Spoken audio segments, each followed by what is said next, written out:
Snow draped over a small medieval village, heavy and silent, while thin smoke curled from the thatched rooftops into a pale sky. Inside those wooden huts, families huddled close to the fire, clutching what little food they had left.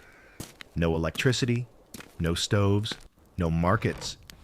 Only salted fish, rye bread, and the strength of a community bound by survival. Could you endure such a winter? Tonight, let us step into their world and ask, would you survive a medieval winter? The medieval winter was a season of silence and struggle. Snow piled thick upon the fields, weighing down the bare branches and sealing the earth in ice. Paths through the village turned to frozen mud, where boots stuffed with straw sank deep with every step. The river, once a source of fish and fresh water, froze solid its surface, a sheet of dull gray glass. For peasants, this was the season of hunger. Harvests that had failed in autumn meant granaries stood half empty. Rye oats and barley were measured out carefully, for every mouth in the household needed a share.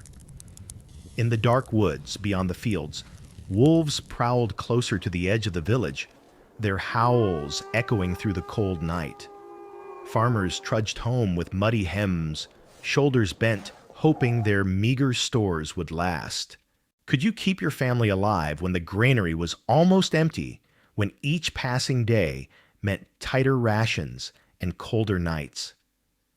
In the medieval world, survival was never guaranteed. It was a daily battle against the biting cold and gnawing hunger.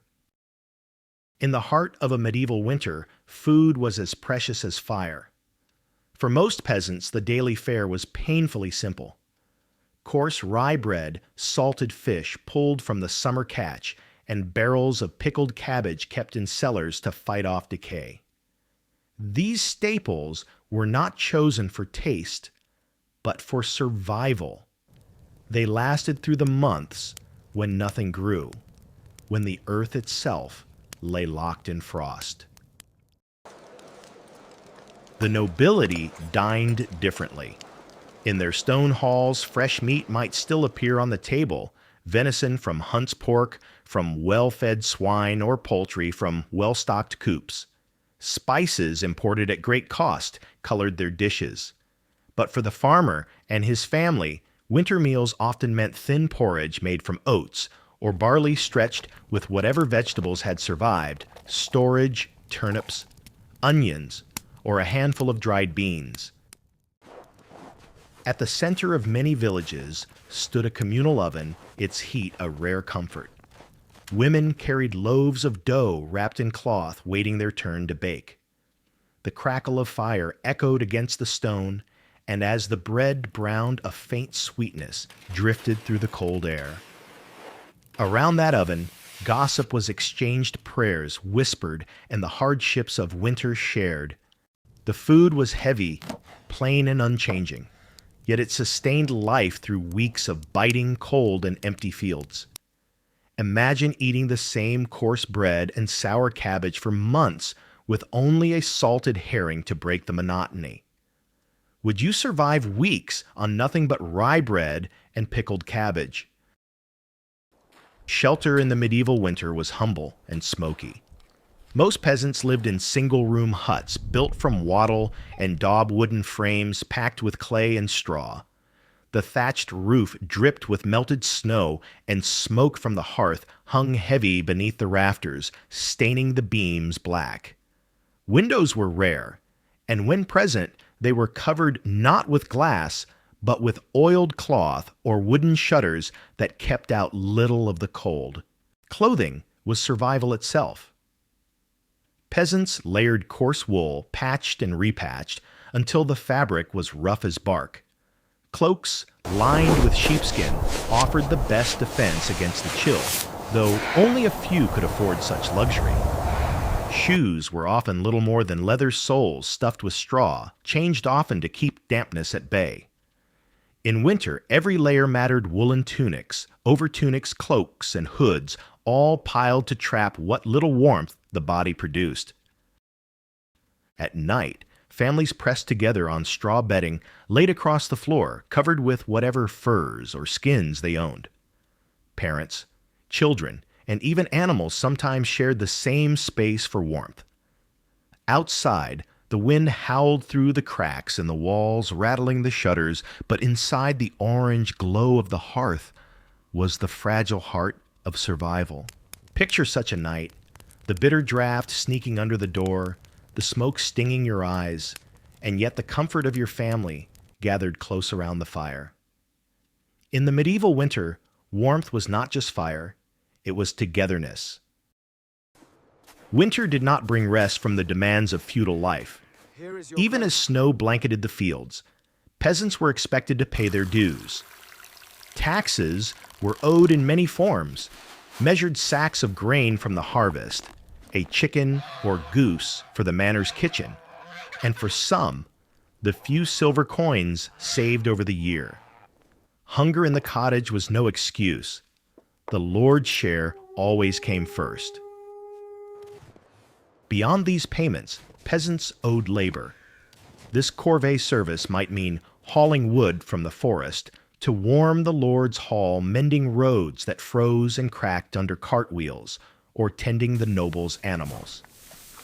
The burden fell heaviest in the lean months, when every hour away from the family hearth left homes colder and granaries emptier. In the manor house, the steward kept careful records. By candlelight, he checked lists and tallied dues, his quill scratching against parchment as peasants stood in lined cloaks wet with snow. A farmer might hand over half his grain, knowing his own children would eat thinner porridge because of it. Would you survive when half your grain went to your lord instead of your children? In the medieval world, survival was not only a struggle against cold and hunger, it was a constant negotiation with power, where the poor bore the weight of keeping their lords warm and fed. When the cold bit hardest and hunger lingered, the church became a refuge. Its stone walls, damp and echoing, offered not warmth but a sense of safety. Villagers gathered beneath flickering candlelight, their breath visible in the frigid air, to pray for shorter winters and the promise of spring. The toll of the church bell carried across the frozen fields a solemn sound drifting through the mist, reminding all that faith endured even when food did not. For peasants, winter was often understood as a trial sent by God, a season meant to test patience, humility, and obedience.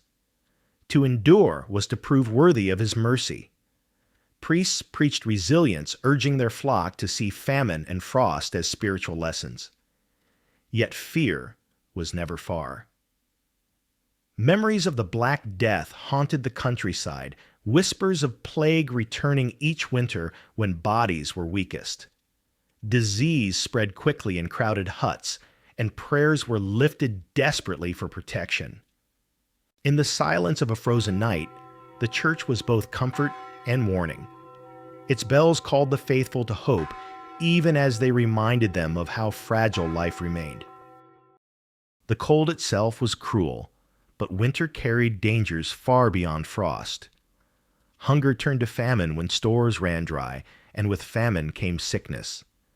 The weakened body was easy prey for disease, typhoid winter fevers, and whispers of the plague that once swept through villages like a shadow. Families huddled together for warmth, but closeness also meant illness spread quickly from bed to bed. Beyond the huts, the night held its own menace. Wolves crept closer when prey was scarce, their eyes glowing at the edge of firelight, their howls unnerving even the bravest. A child wandering too far could vanish into the woods, claimed by hunger, not his own. Then there was war. Soldiers marched across the land, their boots grinding the snow into mud.